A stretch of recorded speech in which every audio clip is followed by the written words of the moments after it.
I think, unfortunately, it's a really, really horrible place to try and make change at the grassroots. Like it's going to be a long time, sadly, before you have meaningful change at grassroots. I think all of the same comments apply. You have to apply reason, you have to apply logic, you have to apply exposure. Mama.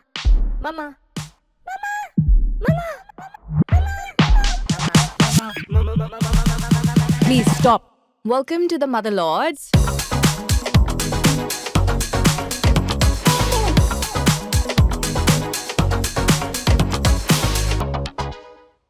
Hello, everybody. Welcome back to another episode of the Motherlords. We are three mums, and we talk about all the big things and the little joys that come with parenting. I'm Hina, mum to two boys who are 5.5. And hi, everyone. I'm Alicia. I have a 5-year-old girl and a 2-year-old boy. And I'm Ria, and I have two girls who are 2 and 5. And today we have a really exciting topic. We're talking about sports, the whole world of sports and kids, and what it is today. And to get the ball rolling, so to speak, we have with us Christopher Pedra. He is the head of sports medicine at the Sir H.N. Reliance Hospital and Foundation. Hello, Chris. Welcome. Yeah, hi, I'm Chris. I have two children, 7 and 4, boy and a girl. I obviously run the sports medicine department at H.N. Reliance here in Mumbai. Part of my role is working with your average kind of weekend warrior, so-called, that comes into the hospital with an injury every day, but we also see a lot of kids, more so now, and that's again part of the reason why I suppose the conversations we're going to have today are quite important. But another part of my role is actually working with the Reliance Foundation on their Olympic scholarships program. Wow. So we support a lot of athletes with the goal of winning medals for India. That's the idea. So Reliance Foundation is one of the key kind of stakeholders in that conversation in the country. Huge supporters of Indian sport, and I'm very fortunate to work with them as well in that head of sports medicine role as well. So Great. That's amazing. So, Chris, tell us exactly what you do in sports medicine. What is sports medicine? So sports medicine largely is basically health and wellness around sport. So obviously you've got the injury side when things don't go well. What makes an injury a sports injury is the expectation. What does the individual want to get back to? If you twist your ankle and largely you don't play a lot of sport, your kind of reasonable outcome is going to be slightly different to mine. For example, if I want to run, I want to swim, I want to play football, you might be very happy with your ankle just not being painful anymore and being able to carry on with your normal life. I'm looking at, can I return to sports at the same level at which I used to play? How do I develop that speed? How do I land? How do I jump? How do I change direction? So that last part is kind of more where, that injury-specific sports medicine side is important. You got the other aspects of it, which is, of course, performance enhancement. So it's not just around the negative sides of sport, but the good sides of sport, the health and wellness aspects of sport. Exercise is medicine. Yeah. We know that. So being able to use sport or activity or exercise as a drug, for example, is also within the sports medicine realm. So you get sports physicians who consult people and will prescribe exercise-based regimes. They could be cardiac patients. They could be a number of other patients. So sports medicine is quite a broad field, but largely it's health and wellness in and around the sporting kind of environment. Okay, got it. Nice. Interesting. Amazing. Yeah.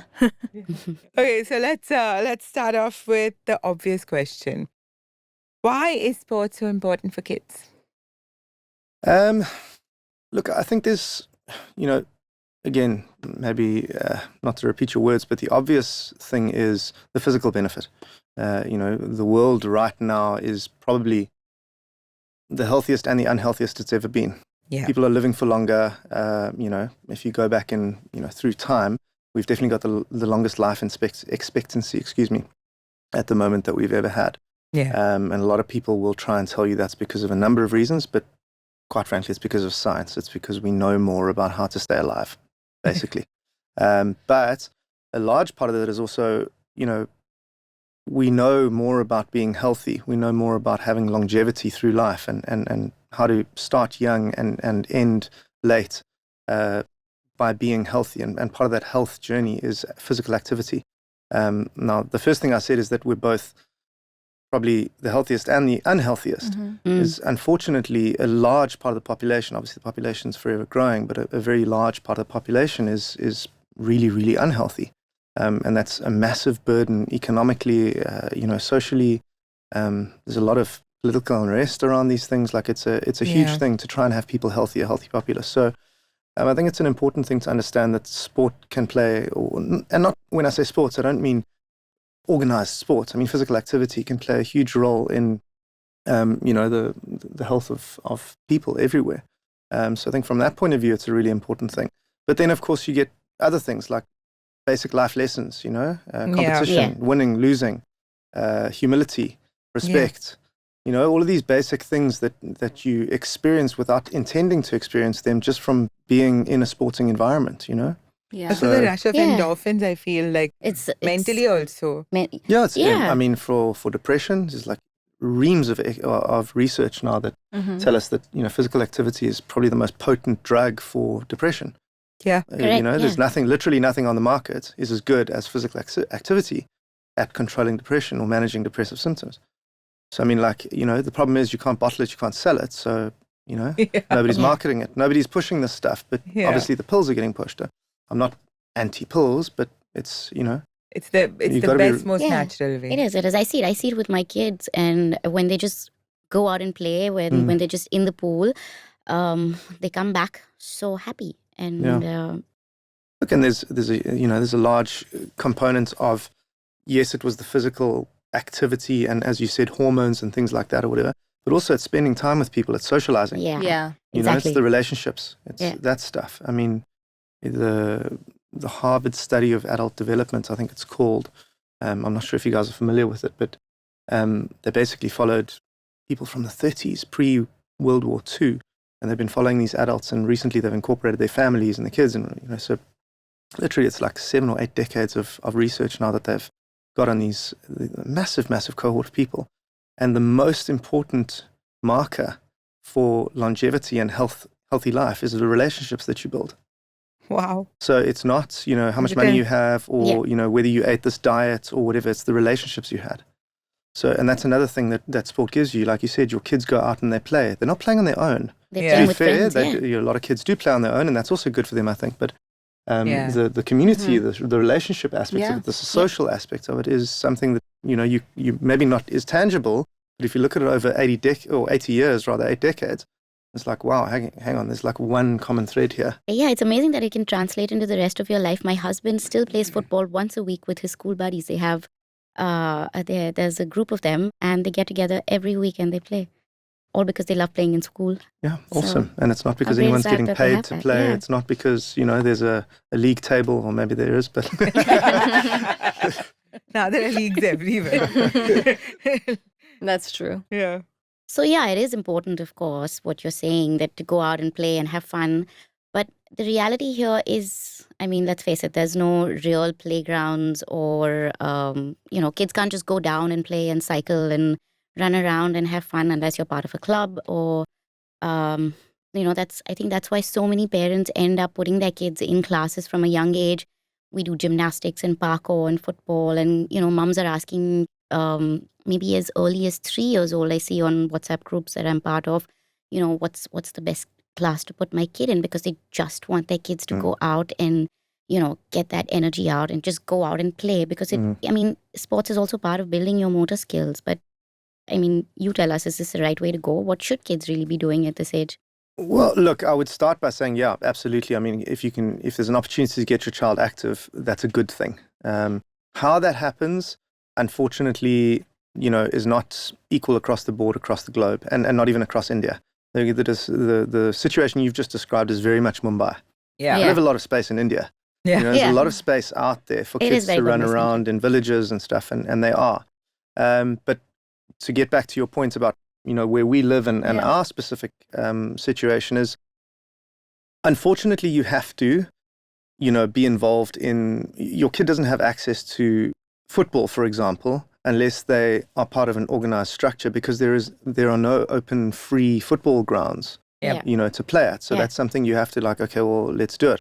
I think the important thing is not necessarily looking at it as a bad thing at getting your child exposed in an organized sporting environment, but it's keeping tabs and keeping a check on how competitive it becomes and how much they enjoy it.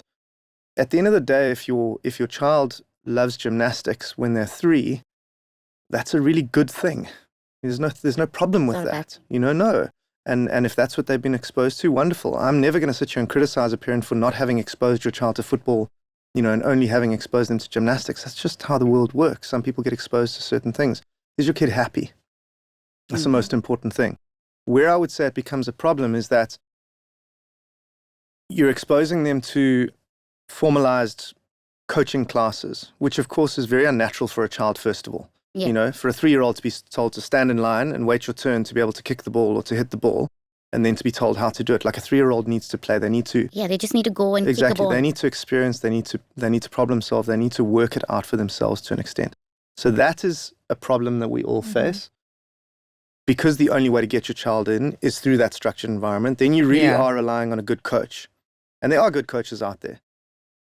The next big problem is, right, well, how do you quality control the coaches? Because it's a free-for-all. There's no standardization of anything. Nobody needs to pass any tests. Nobody needs a certificate to open a coaching school or whatever. You just need to open your phone and Google whatever football classes in Mumbai. You'll come up with 300, 400, 300 or 400 different options. Yeah. I can guarantee you that those guys are not all qualified kids coaches. And certainly not for 3 and 4 and 5-year-olds, because that's quite a niche. Yeah. So it's a minefield. I totally agree with you, and it's something that I've been through with my son as well and my daughter. And I think the key thing, overriding thing that you have to keep in mind for you, your partners, whatever, your family, whoever's involved in this conversation is your child happy doing what they're doing? Are they coming back and talking about it? Yeah, that's the most important thing is, are they enjoying it? Or are they doing this because you're pushing them out the door because you want them to be active, so they're going to go and stand in a queue and wait in a line to kick a ball? That's not cool for a kid, so... So that's interesting that you say that. And I have 2 boys, who are very into football, and football is life for them at this moment. And they've done a few classes. They're playing football in school. As a parent, do I go back and question, am I doing enough? So what happens when a parent will start pushing their child into a sport and maybe want them to start specializing in that particular sport because they're seeing that the kids are good at it, they have the aptitude? What happens when you start doing that? So 2 things there. The first thing is that's the classic curse of a parent. All of us want the best for our child. That's across the board, all over the world, for the most part, unless, but most parents want the best thing for their child, and they'll do anything for their child. Right. And the second thing you said is when the parent wants them to specialize. Right. It should never be the parent wanting. It should be the kid wanting. And that's kind of where we need to understand our place in the situation. It's not to push our children to do things that they don't want. Look, if you do that, your child may well end up happy. They may well end up successful at that thing. But the odds are very, very low versus a child-led. It needs to be intrinsic. The drive needs to come from the child. It needs to be the child leading, going, I like this, I like that. And then you facilitating their activity. Yeah. The problem is that we all want to do everything we possibly can for our children. And we discussed this a little bit earlier, kind of before we started. But I feel like people take advantage of that. The industries out there that take advantage of parents' willingness to literally crawl over broken glass for their children. So it's an opportunity for somebody to sell you something. Yeah. There's nothing that anyone in this room wouldn't do for their kids, right? Yeah. So the price is the ceiling, through the ceiling. And people know that. So you end up getting these classes where they're offering you the world and they're offering you this, and then conversely and weirdly, your child actually almost becomes a product, because then they're a marketing tool. If your child is good, then the coach uses that opportunity to go and advertise to other kids about what they could achieve, and other parents about what their child could achieve. So the whole thing's a little bit sick, honestly. I've been on a bit of a crusade about this now for probably about a year and a half, but it's... but it's good to get it out there and to get the message out there. Such a good conversation to have. That's a really good point. So the fact is that there are conversations happening now that probably haven't happened much. I'm certainly not suggesting that I'm, driving this conversation or whatever. Loads of people have been talking about this, but it's becoming more frequent and more common that people are speaking about it, which can only be a good thing. Yeah, because of the exposure, right? Like we as parents, we don't have the kind of exposure. We don't know, like you said, we want the best for our kids. We want everything to be, not just in sports, but in different, all aspects of the child's life. Of course. So when you have someone like yourself who's a specialist who can give us that advice, and to everyone watching and listening, it makes a world of a difference. It makes us feel a little more calmer, like validated, reassured. Yeah. This is the reality is that you only kind of, for the most part, you know what you're told. Yeah. You know, you can't be an expert in everything. Everybody has a job, you know, you're a lawyer, you're this, you're that, you're a mom, a full-time mom. Like that's an insane job, full day. Yeah. You know, you can't know everything. Yeah. You know, so you're reliant on the information that people give you. Right. And unfortunately now, as we know, it's rampant right now. Like, you know, information is It's everywhere. largely nonsense. So, But Chris, to ask you specifically, right? I mean, tell us what happens. So when children do tend to specialize in a particular sport from a very young age, right? Tell us what specialization means, in fact, and what can it do mentally and physically to a child's body? So very important that we define specialization, as you said. So basically the literature talks about specializing as being a pre-pubertal child playing sport for more than 8 months a year. So there's no season, basically. They just play throughout the year, which I'm sure everybody knows is exactly how sport works here. Yeah. The other thing is playing less hours per week than your age. You should not be playing more hours per week than your age. So an 8-year-old child should not be playing more than 8 hours of football, for example, as a sport in 1 week. So is that 8 hours of a particular sport or 8 hours? Sorry, and then the third part is you play one sport, sacrificing all other sports. So a child before puberty playing one sport at the cost of other sports, those 3 criteria basically. So that's early specialization, what we're talking about. Now, obviously the downside, based on everything that we've said, is you know, both healthy, emotional, physical health, mental health, emotional health. Let's talk about injuries first. Your child's body is growing. Yeah. And obviously it still grows beyond puberty, but the major level of growth, that peak height velocity, is just, you know, around puberty. Yeah. So we don't really want a changing body, a body that's changing so rapidly, to be adapting to a specific stimulus. All living things adapt to the environment you put them in. If you go and you start running day by day, little bit by little bit, you'll become very good at running. You won't become good at swimming by running. You'll become good at the thing that you've been stimulating yourself with. So that child's body is going to be adapting to one specific sport. So a very, very, you know, large amount of specific muscle use, certain joint use, certain ranges of motion, certain ways of thinking. Yeah. Those kind of adaptations are going to happen. Is that what you want to be doing in a body that's developing, in a mind that's developing? No. No. God, no. Absolutely not. Absolutely not. Okay, so from an injury point of view, you're then going to have a body that isn't necessarily well prepared to do other things besides what it's been prepped for at 8, 9, 10 years old. Yeah. Okay? Yeah. Then, of course, you've got the mental aspects of it. So that child is developing in a very, very, very narrow stream of what success and failure is. Yeah. There's no broad understanding of success and failure. Yeah. They start to measure absolutely all of their success by that thing that they're doing. Yeah. Like, that's it. That's how they identify.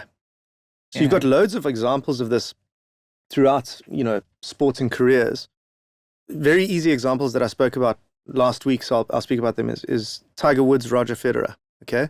I'm not sure how old people on this podcast are, the listeners Probably are, our but age. most people would know who Tiger Woods and Roger Federer Yeah. are. So Tiger Woods, famously best golfer in history, probably will be the best golfer to ever walk the face of the planet. Nobody will ever be that level. He famously started playing golf when he was like 2 years old. Basically, just as soon as he could walk, he was swinging a club, he was on TV, he was everywhere, and he won everything throughout his career. He also burned out relatively early for a golfer. His body couldn't take it. He had a number of injuries, famously imploded, you know, emotionally, socially, Yeah. broken down family, etc., because of his behavior. So there's an argument there that you could say, well, maybe, his single identity of being the best golfer on the face of the planet didn't really allow for any other identity. So he's not really a very well-rounded human necessarily. Successful, absolutely. Nobody's going to argue that. Yeah. Roger Federer, on the other hand, played a number of sports until he was 15, and then he played tennis. Obviously, he grew up in Switzerland. He played football. He famously said that he wanted to be a footballer when he was younger. Novak Djokovic as well, actually. Was like, he wanted to be a footballer. Djokovic is still playing. Yeah, so amazing. These guys have longevity, but also, I'm not so sure about Djokovic, but Federer certainly learned a hell of a lot from playing all of those other games and maybe not being the best at that game. Maybe losing a lot. Maybe playing in a team versus playing in individual sports as well. He did different things. He didn't singly focus or identify with just being the best tennis player. Yeah. And maybe, again, I don't have any very hard data to say that this is why he was able to do X, but externally, it seems like he's got a very successful, happy life. And obviously a hell of a lot of longevity in his career. So I would say, to come back to your question, it's the lack of injuries or injury avoidance that you get from multi-specialty or we call it sampling or delayed specialization. Right. You tend to stave off injury a lot better. And then mentally and emotionally, I think you're building a more well-rounded human who can deal with adversity better because they've experienced it in different ways. They haven't just dealt with adversity on the tennis court or on the football field. Right. There's more, Right. They've lost, they've won, they've developed a little bit of grit. They've developed a little bit more than just in that arena. Right. What about Sorry. What about the physical ways that it can affect you to just do one sport? Like in terms of, developing different muscles and, allowing your body to, like, I don't know, if you like you said, when you're a runner and you're running every day, I would assume that your leg muscles would get stronger, but maybe your arm muscles wouldn't get as strong. You can clearly see that I'm very inexperienced. I'm not a sporty person. I don't know much about Listen, sports. that's very valid. And to be fair, that's probably not a problem for anyone like us. Yeah. But if you're going to start that at 7, 8, 9 years old, you are certainly going to have a body that isn't particularly robust if you move outside that lane. Carry on running the rest of your life? Yeah, sure. The same structures have been stressed way more than your average other person who maybe built a little bit more resilience and then went into that thing later on. So running is actually a really good example. Like, very few of the kids who are winning the athletics races now at your children's ages are going to be anything like athletes when they're older. Yeah. Or certainly not sprinting athletes or whatever they're doing now. Because there's, you get those people who are like early bloomers. And if a child is 6 and, they were born in January and another child is 6 and they were born in November, it's almost, like 15% older. Yeah. Of course they're going to be winning everything. Of course they're going to be jumping higher, swimming faster, whatever. And as that gap narrows, the analogy that a lot of people use with coaching is you get a coach who picks up a tennis player. Now, this tennis player's first serve is unbelievable. So they just work on the first serve. And this child just goes through teenagers, everything, like until he's kind of under 14, under 15. And he's just first serving his way to everything. He's smashing everyone. He never works on anything else. But as soon as that gap closes, because it will close, other kids will grow, other kids will develop their first serves as well. The other kids have been working their forehand, their backhand, their match play, their thought process. And now that other kid who's now 14, 15, who's just waltzed through his tennis career is pretty much just going to fall off the edge of a cliff because he's just not prepared to do more than that. Yeah. So that's, yes, you do develop specific attributes. But when we talk about, we use the term long-term athletic development, we want to try and build athletes. We want to build athletic capacity or competency before we start trying to turn somebody into a footballer or a tennis player. Yeah. With the ABCs of activity: agility, balance, coordination. And playing lots of sport when you're a kid, it teaches you to move in different directions, teaches you to do different things that might not be immediately apparent to the goal, that your parent has for you to be a footballer. But if you know how to do certain things, these things carry over. Athletic capacities are usable in lots of different ways. So I have a follow-up question, and something that you said, right? Specialization is the number of hours equated to however old your child is, right? So say if I have 6-year-old boys and they're playing 6 hours of football in a week, are you talking about, inclusive of free play football, or are you talking about coaching hours? No, so it would And be does that matter? structured. It would be structured. Okay. If your child chooses to run around for 3 hours every evening with his mates, kicking a ball, and they're, Right. running between the trees to try and tackle each other, and occasionally they're falling over and laughing, and then, getting distracted by something else, like, that's play. Right. That's not sport. So parent who has a 6-year-old and is doing 6 hours of coached sport. Yeah, coaching or That's- match play. Yeah. Okay. That can, there is a chance of, like you said, the physical injury or Absolutely. the mental They're burnout. much higher, much higher. Yeah. Got it. So when is a good age to start any kind of structured sport for a child? When your And- child wants. So look, I'll give you an example, my own story, a bit of anecdote. So my son was absolutely mental about football, as were most, 5, 6-year-old boys, the Cristiano Ronaldo effect, the Lionel Messi effect, whatever you want to call it. Mhm. So he wanted to play football left, right, and center. And we signed him up for this extra football thing. He was playing football 3 times a week at school. He loved it. Him and his mates, it was all they identified by. His entire wardrobe was football clothes. He had no other clothes. Mm. And so he wanted to play additional football. So we found this, good setup. We signed him up for this football thing, but you pay for a full year. Yeah. And we're like, okay, well, whatever. He's crazy about football. He enjoys it. Let's go. Fast forward a couple of months, and he doesn't really want to get out of bed early on a Saturday necessarily, to go and play football. Yeah. And then again on the Sunday. And, he's playing a lot of football. His days are pretty long. He's picked up another additional thing during the week. So he's playing, literally 6 or 7 days a week of football. So he starts to say, like, he doesn't really want to go. And myself and my wife are like, well, we've paid for this now. This is commitment. This is a lesson to be learned. Yeah. So now that's what we're focusing on at that time. Yeah. We're like, well, listen, you got to understand that this is growing up. You make commitments. You got to follow through with your commitments. Yeah.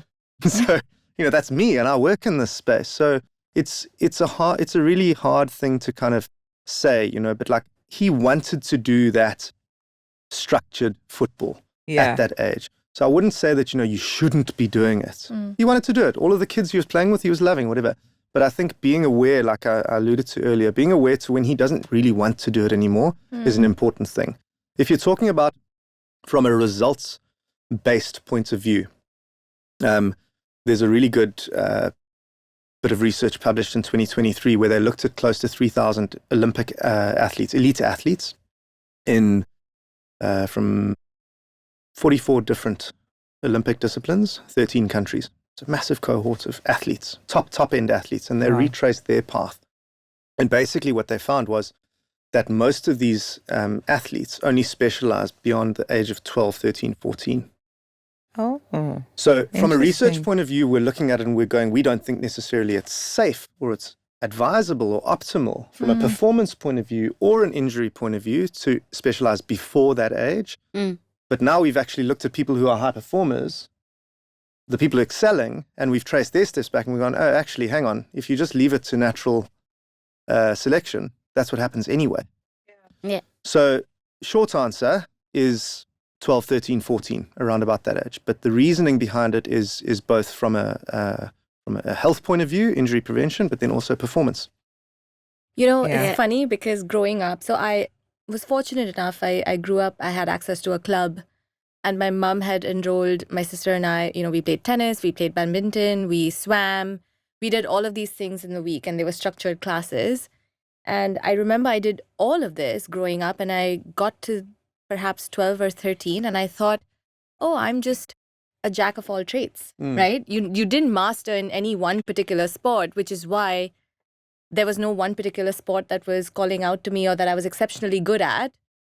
But I think you're right. Maybe exposure does help. And then had I chosen to perhaps carry forward with one particular sport, I think I could have. Yeah, because paddle Could have- wasn't invented at that time.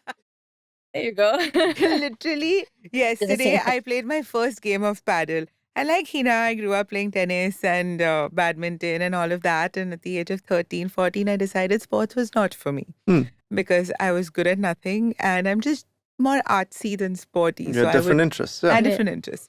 And then yesterday I played my first game of paddle and I thought I was gonna be rubbish. But all my muscle memory kicked in.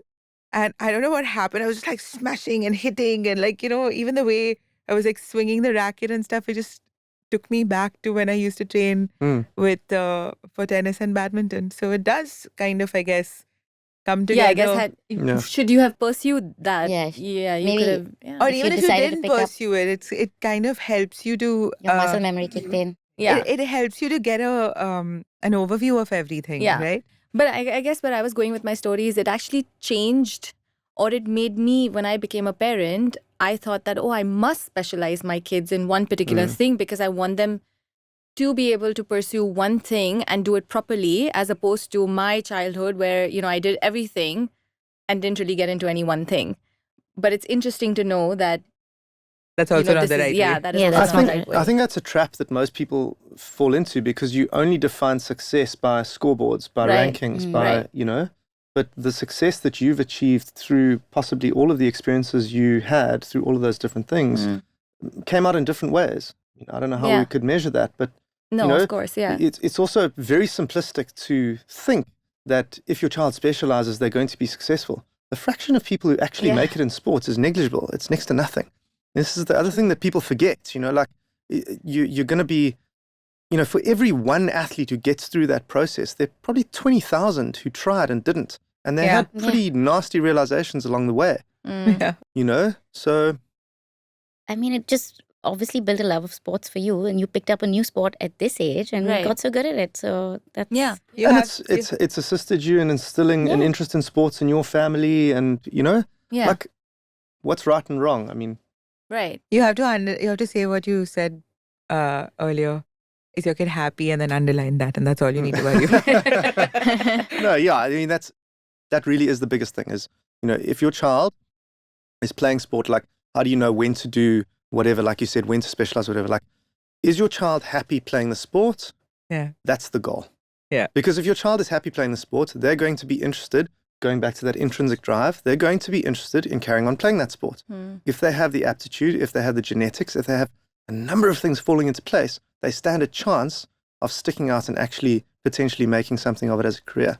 But Yeah. let's not forget that the amount of people at the Olympics is literally like 0.0000000 something of Yeah. everyone who's out yeah, there. that's true. It's not normal. We normalize Yeah. athletic success way too frequently. It's not normal. And Yeah. casually. Like Yeah, so it's- casually. It's ridiculous. Right. It's not. But you said something about your own son, right? Where he loves football and then he started to not want to go to some of his classes. How then, and that's a trap that parents where you want your kid to learn about commitment and about perseverance. How would you then teach a child to get those values in and not just give up every time it gets a little bit Yes. tough? I would say that that's not the age to do it. Okay. It's a very, very immature child. When he was signing up for a year of football, he didn't calculate, okay, well, is this actually what I want to do in 3 months' time? Children Right. at that age don't have the capacity for forethought like we do. Right. It's our responsibility. Mm-hmm. So that was us kind of dumping on him like, oh, this is your responsibility. It's not his responsibility. He was 7, for God's sake. He didn't know what he was signing up for, Yeah. So I think That's we've got fair to be realistic about that. Like, at what age is your child actually emotionally and mentally able to take on certain responsibilities? There's a lot of research now with this, the anxious generation is the big kind of like book that's going around, that Jonathan Haidt's work and stuff. But it's about giving your children chores. Yeah. That's an easy way for them to sort of start to understand that everybody has a little bit of a role to play or whatever. Asking your child to be aware of the family's finances and how much of a financial commitment it is to sign them up for football for a year is probably a little bit much, Yeah. Yeah. We start treating them like adults before they're mentally ready to be adults, Yeah, for sure. in all aspects. But is there anything, sorry, I want to jump in with this question here. Is there anything we can do at home, to play with the kids that would be, because as Alicia said earlier, everyone doesn't have access in Bombay to a ground or a club or an area where they can play. So alternatively, can we do something at home for them to still be active, still expend their energy, still develop the muscle memory? So look, I mean, I think if you offer them opportunities to engage with physical activity in any way, shape or form, that could be, having a hula hoop in the house. Okay. It could be Jumping playing on the sofa. hopscotch. It could be skipping. It could be anything. Like, children will Yeah. They'll, Yeah, they'll children love to engage, play. they'll We- Just find the hanging something. bar. Yeah, like We they'll used to have climb that. up, they'll climb up the windows, you Yeah. know, if you Oh, let yeah. them. You know, but some people, again, this is like that helicopter parenting Yeah. kind of situation that we're in, is like, oh my God, get off the... Why not? Why can't they? I mean, we used to climb trees all the time and fall Yes. down and we were fine. Like, you know, so we also need to expose our children to a little bit of, you know, self-selected So that's enjoyment. also enough. Like if they play in the house, is that enough? I mean, enough for what? What's the end What's your goal? goal? Where are you working back from? To have them have some form of exercise, play. I would say do Remain what healthy. you can, because it's not accessible to most people to have everything. So Yeah. what is accessible? Let your child do it.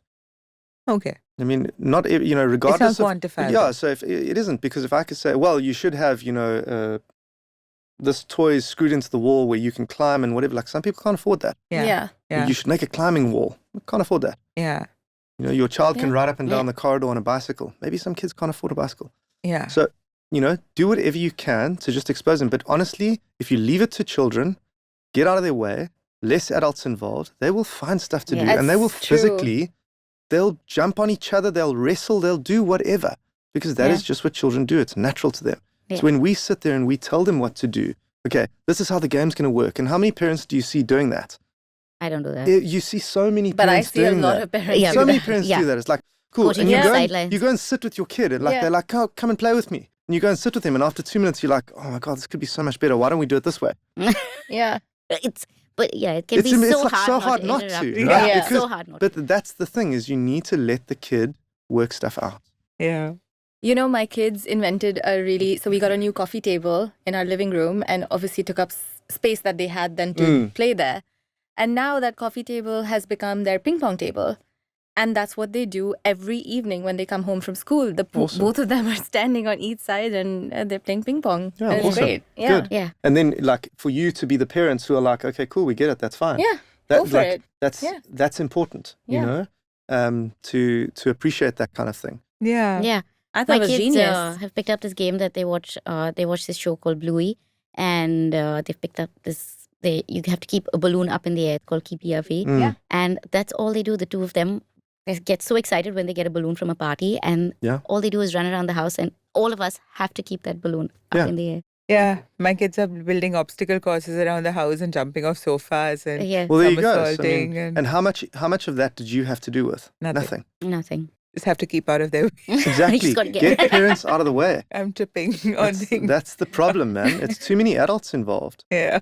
All right, so you were talking, Chris, about burnout earlier and how it can be so real and affect you in life. I was reading about it, and Bjork famously burned out at 25 or 26, I think, and even Agassi now talks about how much he hates playing Yeah. tennis, and Sachin, on the other hand, he started playing cricket when he was 11, and look where he went with his career. So can you be a late bloomer and make it? I mean, there are so many examples in sport. So I think that's exactly the thing, is like I said earlier, we try and simplify everything. It's like it's a human condition. We want everything to be binary, but nothing is binary.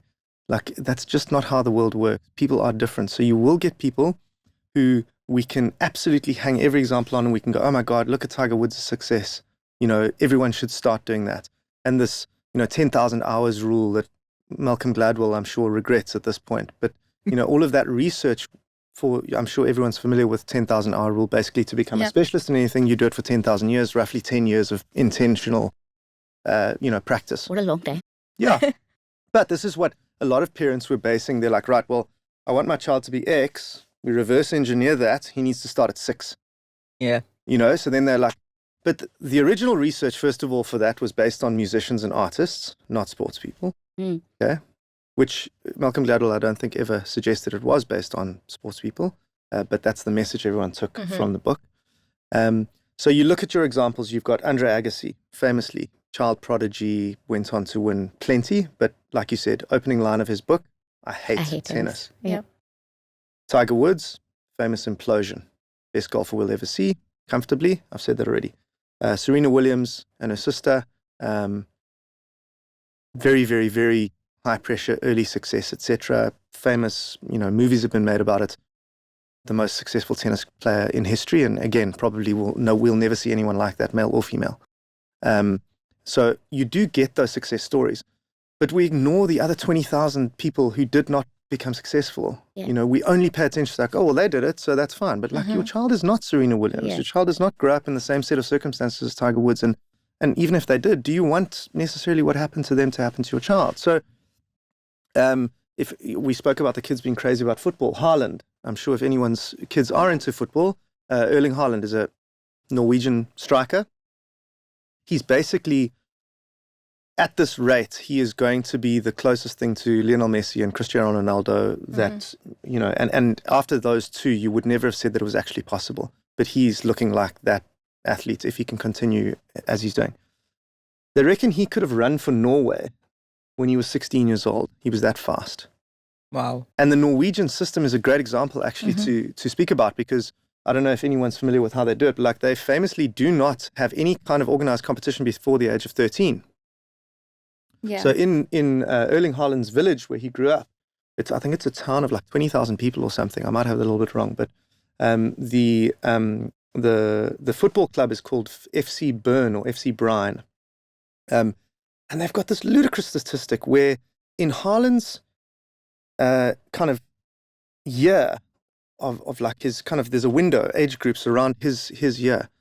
It was something stupid, like 25% of them went on to play professional football. Like in a group crazy. from one town. Wow. It's ludicrous. What's like in their drinking water? Yeah, so exactly. And then you look at how it's like no competition, no formal competition. They don't select teams based on capability until that kind of like 13-year-old age. Until then, it's all about participation. So if more kids want to play, they just build a new team. Again, massive issue for us here. Like, no, we only have one team. Forget about the other kids. You can go and do something else. So like the way that they do things, they've got an open football field that is just open. So the kids can come at 10 o'clock at night and just play. You know, everything here is under lock and key. It's impossible to get exposure to facilities. A lot of questions about, you know, what's feasible and what isn't, but fine. But if you just look at their model of doing this stuff. That's so look at where it's interesting. got And them. then you look at the numbers and you're just like, wow, these guys are living on, you know, a different planet, like the way that they're thinking about this stuff. But it's all, did they enjoy it? They had early exposure. Did the kids do it? Boom. Like parents largely stayed out of the way, or adults largely stayed out of the way until, you know, later on. So there are examples of that. And like I said, he could have potentially represented Norway in track and field. And Norway as a country in general, I mean, that the football story, his little football story is one thing, but they completely overshoot where they should in Olympic disciplines. Yeah. Of course, they're into winter sports as well, which they are unbelievable at. Fair enough. But if you look at the amount of the population of their country to the amount of medals that they've won, they are streets ahead of anyone else. Like there's nobody who comes close to them. So the whole aspect of participation versus competition is attributed also to creating a successful athlete. I think the key is participation is going to come from intrinsic interest. Right. Yeah. If I'm interested in something, I'm more likely to give it my all or be more invested in it and push hard. And if everybody else around me is the same, collectively we're going to push each other harder, as opposed to being this like island just going and like, and you like got an adult standing over you, you know, kind of hit more, or kick more or do whatever. No, sorry. What I meant was participation versus competition in terms of how your child plays a sport. So where they're playing for fun and they're playing, with each other, and there's no, like you said, the teams are all mixed up. You're not being classified. There's no competitive training. There's no competitive training. Yeah. And then if more people want to join, it's just more clubs added or whatever, more teams added. So that the outcome of that, because it's a whole different way of thinking, right? Over here, it's the exact opposite. Yeah. But the outcome of that tends to be more, I can say, well-rounded kids. Yeah. So if you talk about competition, early competition, you start to get kids identifying their worth with the results of their sport. Yeah. Yeah. So now, like, you're going to drive kids away in record numbers if you're telling 7 and 8-year-olds that they're not good enough to play a sport. Of course, that kid's not going to play. Yeah. Research has shown us that the reason children play pre-puberty is because they're mates. They want to have fun. Because they just it's want to fun. go. It's fun. Yeah. My friends, da-da-da. like success So true. in a number of this is a huge area of kind of psychology research, but like a number of studies have been done on this, and like success or winning comes so far down the list in every single one of these studies that's been published. Yeah. Like they don't care. Yeah. It's No. not something they identify with. We create the competition, we create the score, we create the scoreboard, we create the league. For Yeah. them, they don't care. Like They they don't will care. go and play at break, and they will, it'll be like, oh, we won 13-0. But they've forgotten about it a second Right. later. Yeah. But if they're being told, you six are good enough to play and you six are not good enough to play, the kid's like, okay, cool, I don't want to play anymore. Yeah. Yeah. You know, I've seen the life drain out of my son's friends, like because Yeah. they have been told that But they they just can't. then basically not welcome. Like why would you Why do would you that do to a that to a 7-year-old, 6-year-old? man? Yeah, 6-year-old, it's 7-year-old. You know, crazy. this happened recently with the team selection, and there were 15 children who came for practice every morning, right, before the teams got selected, and then a list came out that okay, 1, 2, 3, 4, 5, 6, and there were 8 kids who were selected, and they made it to the team, and therefore they were allowed to come on certain days. And unfortunately, these kids are 5.5. I have twin boys. One of them made it, one of them didn't, right? So collectively, we decided to go as a class and speak to the coach about it. And we said, why, you cannot decide at 5.5 if a child is good enough to play or not. And they realized they changed everything. But unfortunately, a lot of children who were coming trickled out. Of course they They're do. not going to come back. Yeah. Of course. And it's just sad. It's really sad. Yeah. So Australian hockey actually has a policy as well that, like, I think it's before the age of 13 or 15 or whatever. Like, there's also, they've got very, very loose selection criteria. It's all about participation. So, like, people realize this all over the world, and this is improving the quality of children's experience of sport. Because, cynically, it's also being driven by people who are looking at the end goal. It's the right thing to do for a number of reasons, emotional, physical, whatever, but also it's the right thing to do for performance.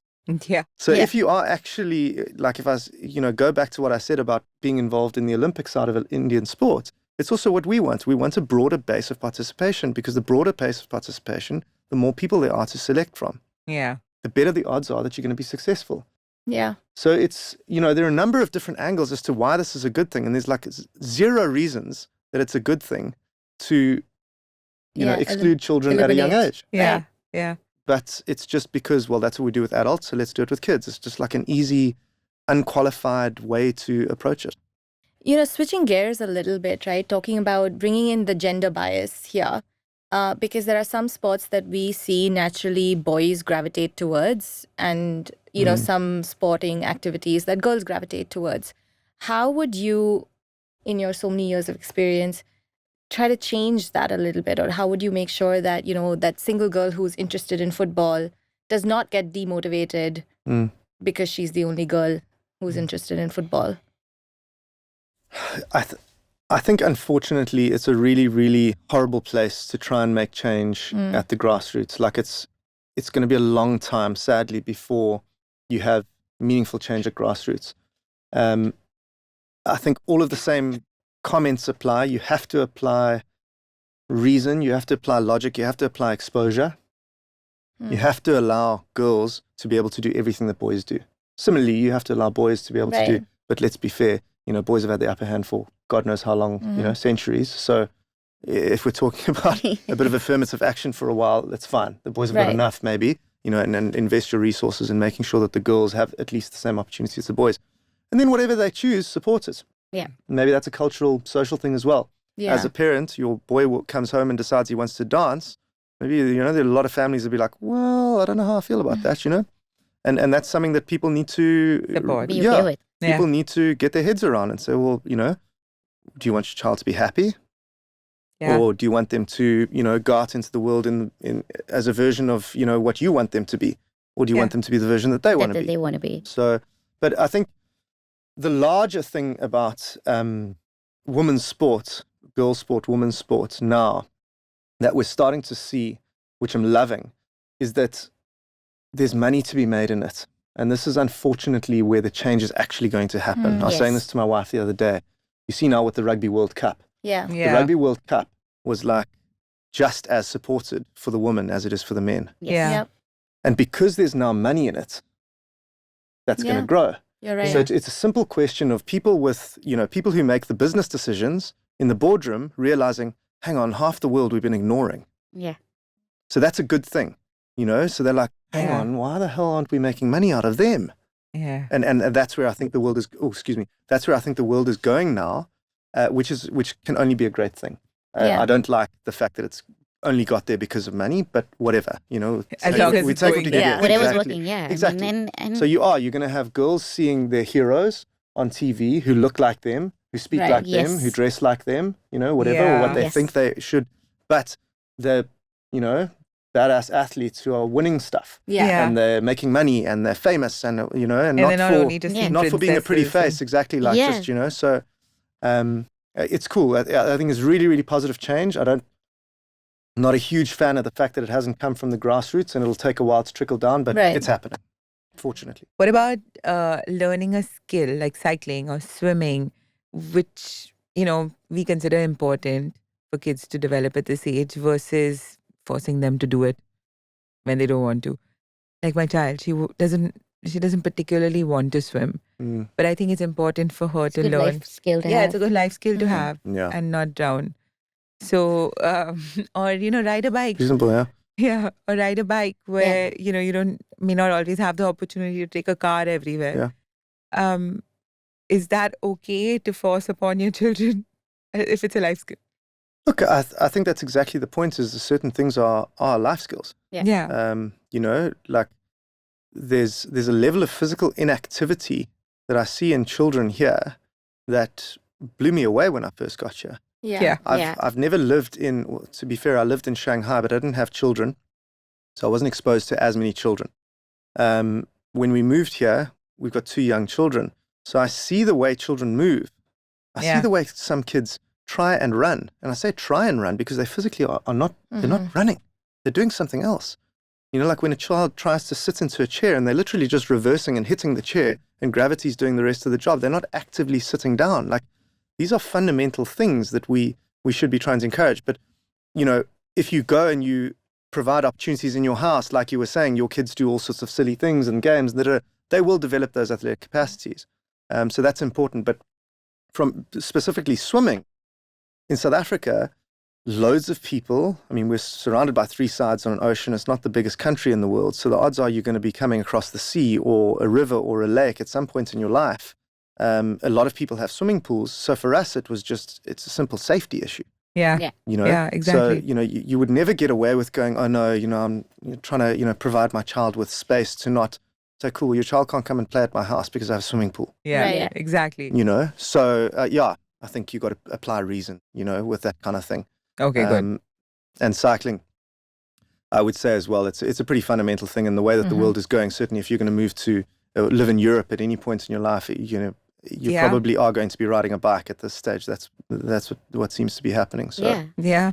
I would The fully athletes agree with that. don't have that kind of opportunity, but I remember I used to cycle to all my classes. Yeah. It was a different world back then. Yeah, look, I suppose it's a safety issue and stuff. But again, maybe then we're talking about that helicopter parenting thing, and maybe you should actually just roll Let the them dice with your be. kids every now and then and let them go and make a mistake or whatever. I don't know.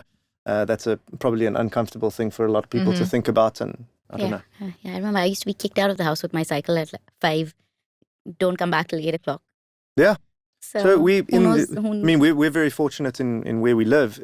We have space downstairs in the bottom of the building, and that's our new thing with Harrison. Is he gets home and he just goes downstairs on his own now. Like he's old enough, we trust him.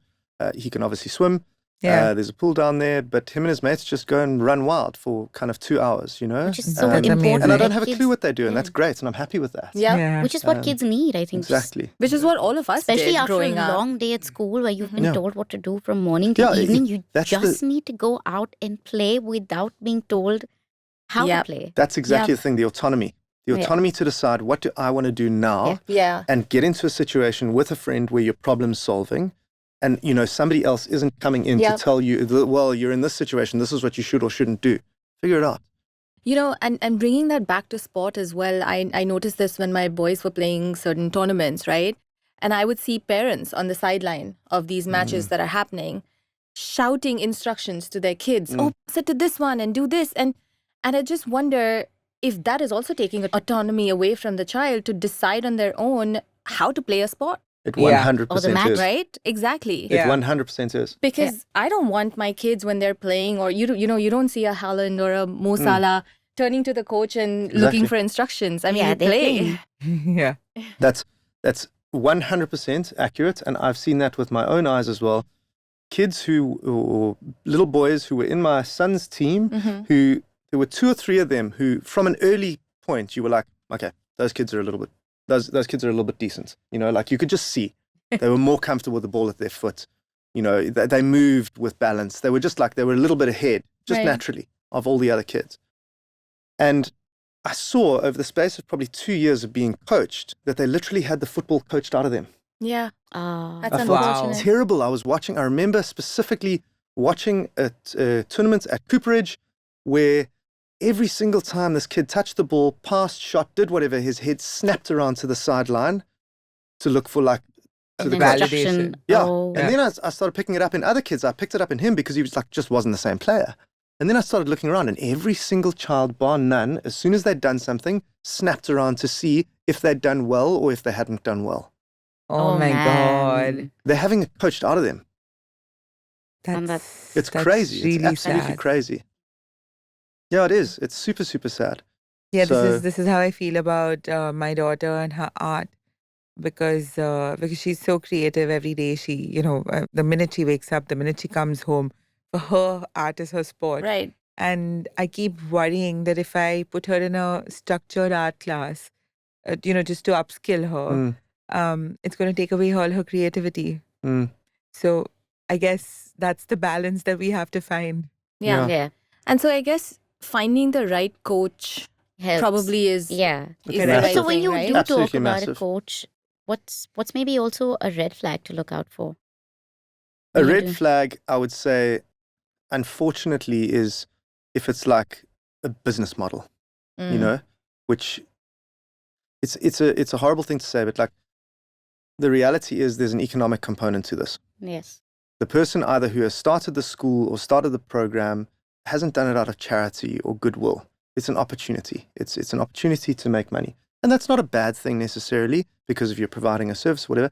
But then you move one rung down, right? Who is he employed or she employed? And what are their qualifications and what's their motivation? And then who comes under them and who comes under them? Because a lot of the time you'll go to these things and the coaches are absolutely clueless. They're just random people who look Yeah. for a job, which again is fair. People need a job. And if there's a job going, I'm going to try and get a job. Yeah, but You know? and the right coach can make you love a sport, and the wrong coach can make Yep. you hate it. And even if you're Absolutely. good at it, you may Yeah. never want to go back So to it again. I think the important thing is, you're not going to know from credentials up front. Right. You need to be there. Yeah. It can't be a situation where you're just dropping your child off Yeah. and it's their Yeah. problem and whatever. Like parents need to be involved. Yeah, So especially be if it's a there, sports class. engage with the coaching, Right. see how things happen and make your own mind up. Yeah. I think that's also a big problem for us is lives are busy.